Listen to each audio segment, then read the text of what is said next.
Listen, man, the 76er fans have to be absolutely terrified. I mean, hey, guys, this is a bad nightmare right here. They haven't forgot that Joel Embiid sat out his first 2 years as a pro and could not play basketball. The only question in Joel Embiid's game, and you can ask my guy, Brendan Haywood, because I've been going at it for a while with him, that Joel Embiid, when healthy, is the best big man in basketball. Forgive me, Anthony Davis, Karl Anthony Towns, whoever you want to throw in this big man debate. When he is healthy, he is absolutely the best. The only questions have been injuries. Why is this so important? Not only is Embiid right now, and Chris, Greg, anybody want to question that he's second in MVP voting in my mind behind LeBron James, but Philadelphia is finally playing the best basketball that they have ever played. We see order, we see consistency, we see a form of a system and discipline under Doc Rivers.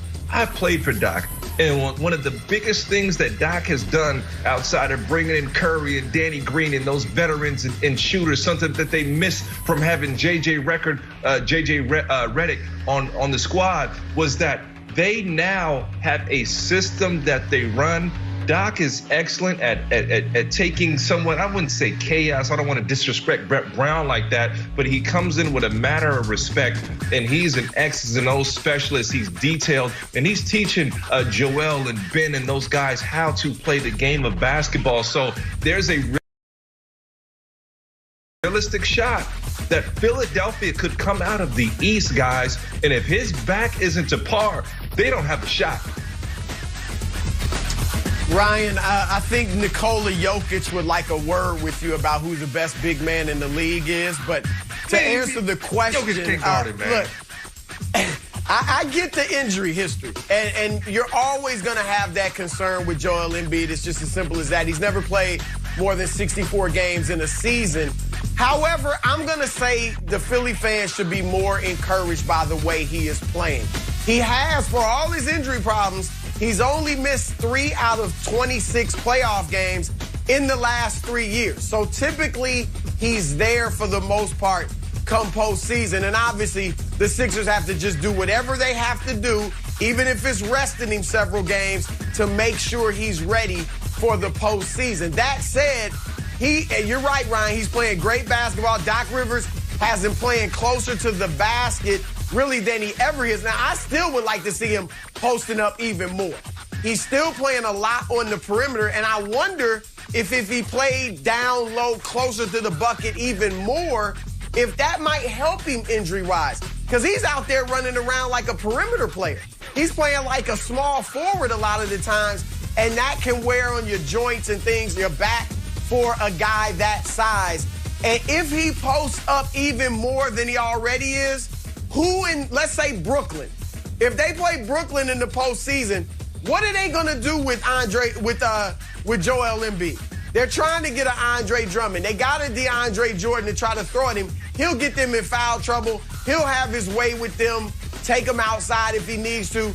Jeff Green, if you want to go small against Joel Embiid, you're in trouble. So I would work on having him even closer to the basket more than he is right now, and just pound teams down there and get ready to do that against Brooklyn in the playoffs if I'm Philly. If I'm the Sixers fans, it's both. I'm both encouraged by his dominance, but I'm also concerned about his health. And here's the reason why. When you look at the 76ers record without Joel Embiid, they're 1-5. So yes, Ryan, Chris, they are a different team with him on the court as well as with him off the court. And when you look at injuries, what I was so impressed by, and the Sixers fans should be impressed by last night, was he played not only through the injury, but he played at an elite level. He dominated. And Brett Favre once told me, he said, you know, Greg, what makes the difference between great players and elite players? Elite players find a way, even when having nagging injuries or ailing things going on in their physical body, they still have a knack to play at the elite level. Their 80% is better than a lot of guys' 100%. And that's what we saw out of Joel Embiid last night, Joy. Sixers fans should be terrified. I agree with Ryan. They're playing the best version of basketball that we've seen these Sixers play. We know what Joel Embiid is capable of when he's playing at a high level, when he's on the court. He's having an MVP season. I mean, to me, LeBron is the MVP right now, but Joel Embiid is right there. And the first thing that you start to think about is those years that he missed. Now, you start talking about Joel Embiid's back, and you know, your hands are getting sweaty. This is a serious situation. They've got to manage this throughout the season. They have a legitimate shot this year to come out of the East. They can beat Brooklyn if they're all healthy. And we have to keep in mind as well, this is a very unique season. We're still dealing with a pandemic. You might have guys out here and there. It's very tricky. So this is very concerning if I'm a Sixers fan, not because he may miss a few games, but because of his injury history and the fact that this is really a season that if everyone's healthy, they can win. So if I'm a Sixers fan, I am definitely nervous. We know what he can do when he's healthy. We don't want him to be out and miss significant time or not be healthy for the playoffs. Well, let's move on to Steph. He had last night 25, including a three-point dagger in overtime to beat the Miami Heat. So, Ryan, I'll start with you. How far can Steph carry the Warriors by himself? Steph Curry by himself can get the Warriors out of the first round in the playoffs. Why do I say that? Where would I make that number at?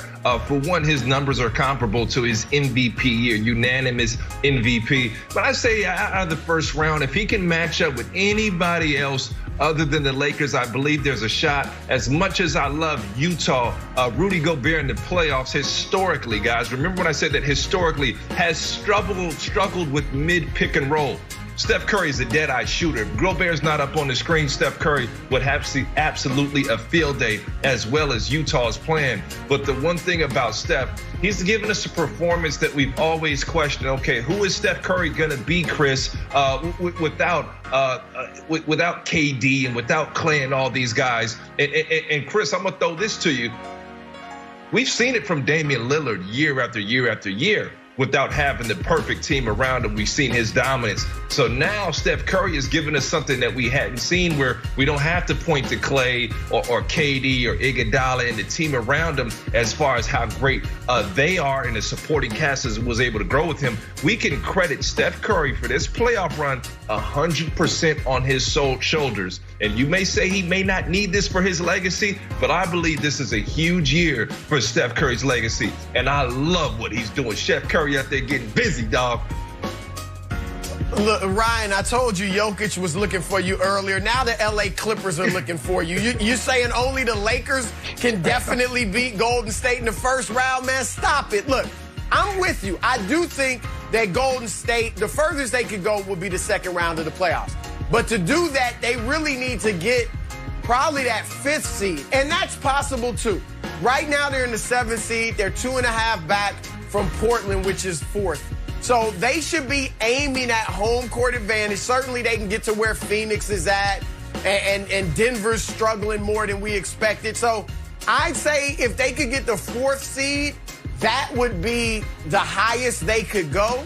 And if they're 4th or 5th, then you got to give them a shot at winning that first round in the playoffs. But if they, they're going down in the second round. There's no doubt about it, especially if they meet one of the LA teams. So Steph is playing tremendously. There's a lot of talk about MVP for him. He's got to get them at least to the 4th seed, at least. And even that might not be enough, Greg, for him to be the MVP. Yeah, it's not going to be enough. And I don't think he's got enough to get him even there. We're talking about carrying the team where? Like into the playoffs? To the 8th seed, to the 7th seed, hopefully the 6th. You talk about it's a stretch to get to the 5 and 4, but if he ends up at that 6, 7, or 8, you're playing either Utah right now, the Lakers, or the Clippers, and you losing all those in the first round.